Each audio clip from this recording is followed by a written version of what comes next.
Hello everyone, कैसे हैं आप सब। स्वागत है आपका के क्लासेस में। तो हमारी general awareness with special reference to Jammu and Kashmir के 200 एमसीक्यू सीरीज़ कंप्लीट हो चुकी है। इसके बाद आप में से काफ़ी लोगों का कहना था कि हमने economy of Jammu and Kashmir का टॉपिक भी कंप्लीट किया था और इसके साथ साथ हमने tourist destination of Jammu and Kashmir भी कंप्लीट किया था। आपने कहा था कि economy of Jammu and Kashmir और टूरिस्ट डेस्टिनेशन पर हमें अलग अलग एमसीक्यूज चाहिए, तो अब हम economy of Jammu and Kashmir पर आपको एक अलग एमसीक्यू सीरीज़ प्रोवाइड करेंगे और टूरिस्ट डेस्टिनेशन पर भी एक अलग अलग इन पर एक एमसीक्यू प्रोवाइड करेंगे। तो आज का जो हमारा एमसीक्यू है ये है economy of Jammu and Kashmir पर, जिसमें आपको टोटल 30 एमसीक्यूज देखने को मिलेंगे और हम 2 पार्ट्स में इसके कंप्लीट करेंगे। हर पार्ट में 15-15 क्वेश्चंस, ठीक है। तो आज के पार्ट की तरफ मूव करते हैं। क्वेश्चन नंबर फर्स्ट आपके सामने, Jammu and Kashmir minerals limited is a fully government owned company is founded by, किसके अंडर ये बनाई गई है? ये बनाई गई है under the Indian companies act 1956, ठीक है। Jammu and Kashmir mineral limited जो एक फुली गवर्नमेंट ओन्ड कंपनी है, ये बनाई गई है under the Indian companies act 1956। Next question पे मूव करते हैं। The union territory of Jammu and Kashmir has limited minerals and fossil fuel resources and much of these are concentrated in which of the following region of the union territory. देखिए, हमने minerals of Jammu and Kashmir में पढ़ा था कि ऐसे तो हमारे Jammu and Kashmir में एक लिमिटेड सोर्स ही है, लिमिटेड मिनरल्स और फॉसिल फ्यूल्स ही आपको देखने को मिलेंगे। अब जम्मू में हमारे अगर बात की जाए तो जम्मू का रीजन भी आता है, कश्मीर का रीजन भी आता है, ठीक है। और अगर लद्दाख की बात की जाए तो एक अलग लद्दाख के लिए भी हम बोल सकते हैं, हालांकि वो अब जम्मू कश्मीर का पार्ट नहीं है। अब ये जो पूरे पार्ट में ज़्यादातर आपको मिनरल्स या फिर फॉसिल फ्यूल रिसोर्सेज कहाँ पर देखने को, कौन से इन तीनों रीजन्स में देखने को मिलते हैं? वह मिलते हैं जम्मू में, ठीक है। ऑप्शन सी, जम्मू में आपको ये ज़्यादातर मिनरल्स देखने को मिलेंगे। ओके, थर्ड क्वेश्चन पे मूव करते हैं। इसका answer C, Jammu region third question है। ये क्वेश्चन आप में से काफ़ी लोगों को पहले का आता होगा, काफ़ी बार डिस्कस हो चुका है। विच of the following acts of Jammu and Kashmir restricts the cultivators from growing wild trees having medicinal value? इनमें से कौन सा एक्ट जम्मू एंड कश्मीर में कल्टीवेटर्स को वाइल्ड ट्रीज उगाने से रोकता है जिनकी मेडिसिनल वैल्यू होती है? ऑप्शन दिए गए हैं फॉरेस्ट एक्ट, कन्वर्जन एक्ट, कुथ एक्ट या मड एक्ट। इसका जो राइट आंसर है वो है कुथ एक्ट, ठीक है। इस एक्ट के अंडर जम्मू एंड कश्मीर में जो कल्टीवेटर्स हैं वो वाइल्ड ट्रीज जिनकी मेडिसिन वैल्यूज़ है वो हम नहीं उगा सकते, वो कल्टीवेटर्स नहीं उगा सकते, ठीक है। और अगर किसी को कन्वर्जन एक्ट में अगर प्रॉब्लम है, देखिए कन्वर्जन एक्ट क्या होता है कि इस एक्ट के तहत क्या है कि जैसे कि हम जितने भी कल्टीवेटर्स लोग हैं हमारे जम्मू एंड कश्मीर में, उनके अपने खेत वगैरह हैं। अब हम उस खेत में सिर्फ खेती कर सकते हैं, बाकी अगर हम वहाँ पर कोई बड़ा बाग या बगीचा बनाना चाहें, ऑर्चिड्स वगैरह बनाना चाहें, गार्डन वगैरह बहुत बड़ा, तो वो हम नहीं कर सकते हैं। ये कन्वर्जन एक्ट उसी के अंडर, मतलब उसी के अंडर ये रूल आता है कि जो कल्टीवेटर्स हैं वो ऑर्चिड्स अपने खेत पर, अपनी लैंड पर नहीं उगा सकते हैं, ठीक है। इसके बाद फोर्थ क्वेश्चन है, Indira Gandhi memorial tulip garden dubbed as Asia's largest tulip garden is situated on the foothills of the Zabarwan mountain range on the banks of. ये क्वेश्चन दोस्तों, अगर जिन्होंने JKSSB क्लास 4 एग्जाम दिया होगा उनको पता होगा, ये क्वेश्चन JKSSB क्लास 4 एग्जाम में पूछा गया हुआ है।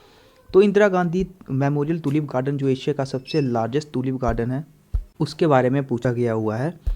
तो अब ये जो एशिया का largest tulip garden Indira Gandhi memorial tulip garden, ये आपको पता है श्रीनगर में Zabarwan mountains on the foothills, Zabarwan mountain के फुट हिल्स पर है, लेकिन कौन से रिवर के, कौन सी लेक के किनारे लोकेटेड है?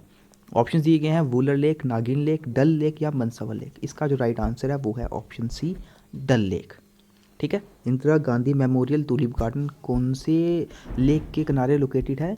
ये है डल लेक। फिफ्थ क्वेश्चन है, the people of Jammu and Kashmir largely engaged in which of the following sectors of economic activities? जो जम्मू एंड कश्मीर के लोग हैं ये सबसे ज़्यादा कौन सी इकोनॉमिक एक्टिविटी में इंगेज्ड हैं? ऑप्शन दिए गया है manufacturing sector, service sector, agriculture या प्राइमरी सेक्टर या फिर टेरिटरी सेक्टर। तो इसका आंसर सबको आता होगा, एग्रीकल्चर और प्राइमरी सेक्टर। हमारे यहाँ पर ज़्यादातर लोग आपको एग्रीकल्चर सेक्टर के में ही एंगेज होते हुए दिखेंगे। एग्रीकल्चर सेक्टर के साथ ही ज़्यादा लोगों का संबंध है, तो काफ़ी लोग यहाँ पर, मेजॉरिटी यहाँ पर एग्रीकल्चर सेक्टर या प्राइमरी सेक्टर में ही आपको एंगेज दिखेंगे। सिक्स्थ क्वेश्चन है, विच of the following cropping patterns is followed in the union territory of Jammu and Kashmir. ये भी काफ़ी बार क्वेश्चन डिस्कस हुआ है कि जो हमारे जम्मू एंड कश्मीर में क्रॉपिंग पैटर्न रहता है एक साल के लिए, वह कौन सा क्रॉपिंग पैटर्न रहता है। ऑप्शन दिए गया मल्टी क्रॉपिंग, जम फार्मिंग, टू क्रॉप्स ईयर या फिर single crop year. Single crop year का कोई तो इसमें ऐसा तो फिर हम नुकसान ही नुकसान है, इसका कोई फ़ायदा नहीं है। मल्टी क्रॉपिंग यहाँ पर नहीं की जाती, ना ही जूम फार्मिंग। यहाँ पर जो कल्टीवेटर्स का रहता है हमेशा वो होता है टू क्रॉप्स ए ईयर, यानी कि हर साल एक साल में 2 क्रॉप्स जो हैं वो उगाई जाएं। ठीक है, ऑप्शन सी यहाँ पे राइट आंसर होगा। नेक्स्ट क्वेश्चन पे मूव करते हैं, question number 7। Which of the following occupies predominant position amongst horticulture crops in Jammu and Kashmir. इनमें से कौन सा एक प्रीडोमिनेंट पोजीशन ऑक्युपाई करता है, प्रीडोमिनेंट पोजीशन पर आता है इन सभी हॉर्टिकल्चर क्रॉप्स में से हमारे जम्मू एंड कश्मीर में। ऑप्शंस दिए गए हैं एप्पल, वॉलनट्स, आलमंड्स या फिर ऑल ऑफ दिस। तो राइट आंसर क्या है, एप्पल। ठीक है, एप्पल यहाँ की हाई प्रीडोमिनेंट पोजीशन पर है इन सभी में से, जितने भी हॉर्टिकल्चर क्रॉप्स हैं इन सभी में से एप्पल आपको प्रीडोमिनेंट पोजीशन पर देखने को मिलेगा। नेक्स्ट क्वेश्चन है, मैच द फॉलोइंग। एक लिस्ट में आपको क्या दिया गया है, हमने economy of Jammu and Kashmir में डिफरेंट इरिगेशन कैनाल्स के बारे में पढ़ा था, और उन कैनाल्स में पानी कौन सी रिवर से आता है ये आपको दूसरी लिस्ट में देखने को मिलेगा। ठीक है, तो आपको लिस्ट पहली लिस्ट में जैसे मैंने बताया इरिगेशन कैनाल्स हैं, दूसरे में आपको रिवर्स देखने को मिलेगा जहाँ से उनका पानी, उन कैनाल्स के लिए पानी आता है। तो बस आपको मैच करना है। देखिए, सबसे पहले है शकफुल कैनाल, शराबकुल कैनाल, जैनागर कैनाल और ऋषिपुरा कैनाल। इसमें से अगर आपको शराबकुल कैनाल के बारे में याद होगा, ये हमने डिस्कस किया था, हरवान लेक, ऐसे तो हमने सभी डिस्कस करे हैं, लेकिन शराबकुल कैनाल के बारे में आप सभी को याद होगा थोड़ा सा, हरवान लेक के बारे में हमने पढ़ा था। और इसके बारे में मैंने आपको बताया था कि ज़्यादातर जो श्रीनगर में जो पानी लिया जाता है वो हरवान लेक से ही लिया जाता है। तो शराबकुल का अगर मैं देखूँ, बी का अगर 3 बनता है, और ऋषिपुरा का जो आपको याद होगा रिवर वैशव से। ठीक है, डी का हो गया 1। सी जयनगर, जयनगर के लिए आपको पता होना चाहिए रिवर मधुमती। ठीक है, सी का हो गया 2, और बचा क्या, शकफुल कैनाल जिसके लिए है नूला सिंध। तो ए के लिए आएगा 4, बी के लिए आएगा 3, सी के लिए 2 और डी के लिए 1। तो कौन सा ऑप्शन सही हो जाएगा, यहाँ पर एक ही ऑप्शन है, वो है option A is the right answer here. ठीक है, तो जिनको इसमें इरिगेशन कैनाल्स में थोड़ा अगर नहीं पता चल रहा, आपको पहले आप लेक्चर देखिए मेरा economy of Jammu and Kashmir में, हमने इरिगेशन कैनाल्स के बारे में पढ़ा है, तो ये क्वेश्चन वहीं से आपको पुट किया गया है। नेक्स्ट क्वेश्चन पे मूव करते हैं, क्वेश्चन नंबर 9।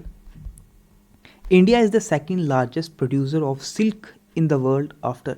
आपको पता है कि इंडिया सेकेंड लार्जेस्ट प्रोड्यूसर है सिल्क का पूरे वर्ल्ड में। फर्स्ट नंबर पे कौन है, फर्स्ट नंबर पे है चाइना।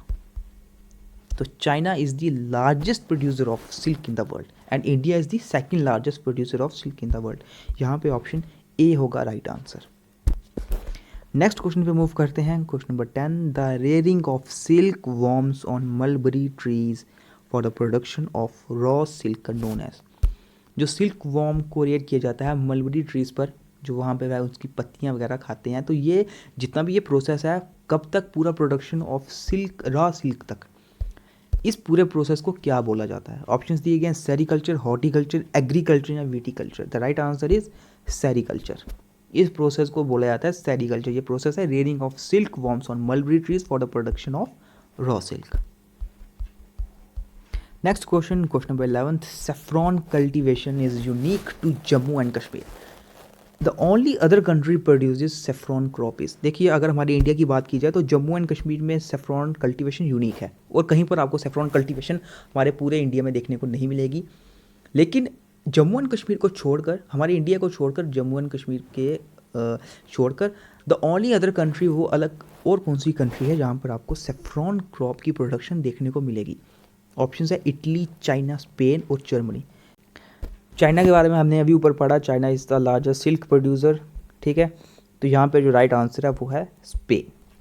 स्पेन अगर हमारी इंडिया को और छोड़कर यहाँ पर जो और कंट्री है, यहाँ पर सेफ्रॉन आपको कल्टीवेशन, सेफ्रॉन क्रॉप का प्रोडक्शन देखने को मिलेगा, तो वो है ऑप्शन सी स्पेन।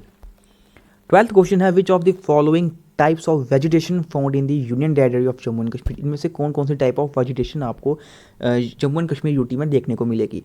ऑप्शन है सब tropical, dry evergreen, moist temperate, dry temperate या फिर ऑल ऑफ दीज। तो आपने फ्लोरा के सेशन में हमने ये पढ़ा हुआ होगा, ठीक है, अगर आपको फ्लोरा एंड फौना के याद होगा थोड़ा सा, तो यहाँ पर जो राइट आंसर है वो है ऑल ऑफ दीज। ये सब की सब टाइप की वेजिटेशन आपको यहाँ पे देखने को मिलेगी, सब tropical, dry evergreen, moist temperate, dry temperate, ठीक है। नेक्स्ट क्वेश्चन है विच of the following is the nodal agency for preservation, supervision and development of forest and better exploitation of forest produce.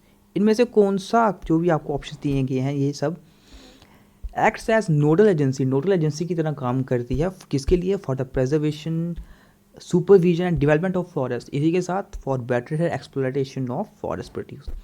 Option दिए गए हैं J and K forest development department, government lumbering undertaking, J and K union territory forest corporation या फिर none of this. तो इसके लिए कौन काम करता है as a nodal agency, this is J and K union territory forest corporation. इन्हीं के अंडर ये पूरा फॉरेस्ट का हमारा प्रिजर्वेशन, सुपरविजन, इसकी डेवलपमेंट, साथ ही साथ बेटर एक्सप्लोराइटेशन के लिए कौन है एज ए नोडल एजेंसी काम करती है, JNK union territory forest corporation. आज का 14th क्वेश्चन है मैच द फॉलोइंग, फिर से मैच द फॉलोइंग के लिए बोला गया है, दो लिस्ट दी गई है, वह लिस्ट कौन कौन सी है। एक में आपको डिफरेंट प्रोग्राम्स जो कंडक्ट करवाए गए थे वो दिखेंगे, और दूसरे में आपको किस स्पीशीज़ के लिए चलाए गए थे वो दिखेंगे, ठीक है। तो यहाँ पर species recovery programme, lifetime care facility, conservation breeding centre, endangered species, और सामने आपको स्पीशीज़ दी गई हैं किन किन के लिए ये प्रोग्राम पर्टिकुलरली चलाए गए हैं।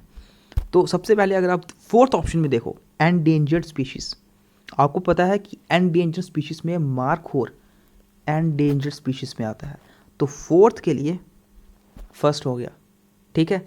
अब एक तो आपको इसके बारे में पता होगा, हंगूल के बारे में आपको पता है ना, हंगूल जो है इसके लिए ब्रीडिंग सेंटर्स भी चलाए गए हैं, ठीक है, इसकी कंजर्वेशन के लिए ब्रीडिंग सेंटर्स चलाए गए हैं, ये हम पढ़ चुके हैं।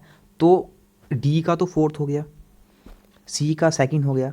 लाइफ टाइम केयर फैसिलिटी किसके लिए है, लाइफ टाइम केयर फैसिलिटी है बियर के लिए, ठीक है, बियर के लिए है लाइफ टाइम केयर फैसिलिटी।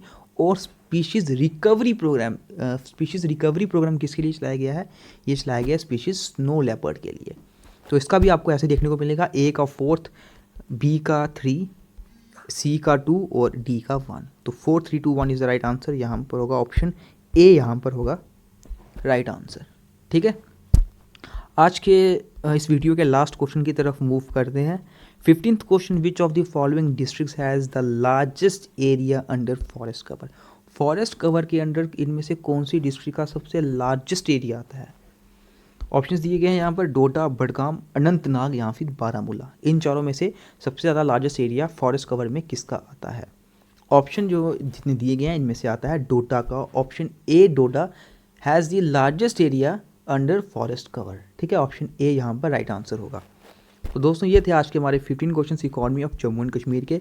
अभी इसका एक और पार्ट है जिसमें हम 16 से 30 क्वेश्चंस को डिस्कस करेंगे, तो ये पार्ट आपको नेक्स्ट वीडियो में मिल जाएगा। और इसके बाद हम tourist destination of Jammu and Kashmir पर भी MCQ सेशन आपके लिए लेकर आएंगे।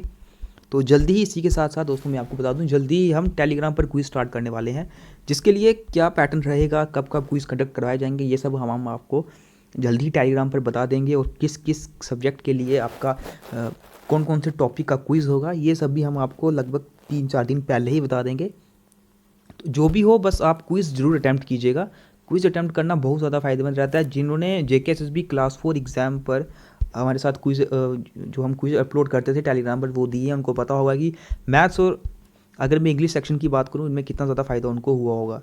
क्योंकि मैथ्स अगर मैं क्लास 4 एग्ज़ाम की बात करता तो एक मैथ एक लेवल का आया था, और जो लोग ये बोलते थे कि इतना लेवल हाई नहीं जाएगा, मैथ के लिए इतना लेवल हाई नहीं जाएगा, और मैथ का लेवल आपको वही देखने को मिला था जो हम आपको करवा रहे थे, क्योंकि मैथ का लेवल सही में हाई था। तो दोस्तों बस आपसे कहने का मतलब यही है कि आप क्विज़ ज़रूर अटैम्प्ट कीजिए, क्विज़ बहुत ज़्यादा इंपॉर्टेंट रहते हैं, आपको आपके लेवल का पता चलेगा। तो जल्दी ही जैसे मैंने बताया, जल्दी हम क्विज़ स्टार्ट कर देंगे, और मिलते हैं फिर आपसे अब नेक्स्ट वीडियो में।